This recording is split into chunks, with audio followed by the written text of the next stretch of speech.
I want you to imagine meeting Allah subhanahu wa ta'ala on the Day of Judgment, and Allah subhanahu wa ta'ala making you aware of a tragedy that was going to happen to you but was averted by one of your du'as. You would have never even known that this was potentially going to be a part of your story. You see, a lot of times we trust Allah subhanahu wa ta'ala to relieve us of a hardship that we already know is present in our lives. But of the beauty of that relationship with Allah subhanahu wa ta'ala is that you realize that your du'as that are preventative against hardship are working in your favor every day. And you don't need to see the immediate effect of your du'a to repel that hardship to know that it is happening on a regular basis. So we've already established that there are du'as that change circumstances, and there are du'as that change the way that we deal with circumstances. When it comes to hardship, I actually want us to talk about du'as that remove hardship in a tangible sense, and then we can talk about du'as that help us cope with hardship and change our perspective towards them.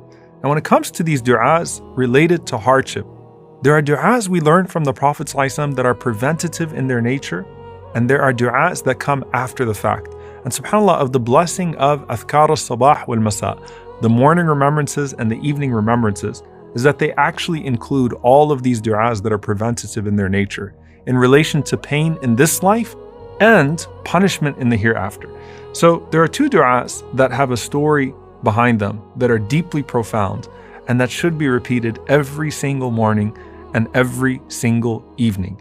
The first one is the du'a that Uthman radiallahu ta'ala anhu narrates from the Prophet sallallahu alaihi wasallam, that the Prophet sallallahu alaihi wasallam said that a person will not be harmed by anything in the heavens or in the earth if they say every morning and every evening, Bismillahi alladhi la yadurru ma'ismihi shay'un fil ardi wala fis sama' wa huwa as-sami'ul alim.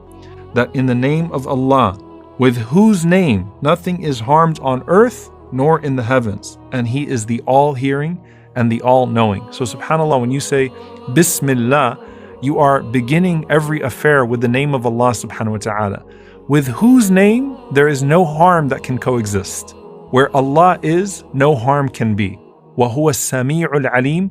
You can't hear or see or know all of what is happening around you and things that are coming your way. Just imagine, subhanAllah, the signal or something that's happening or something that's about to strike you from behind you. You can't see it or hear it or perceive it,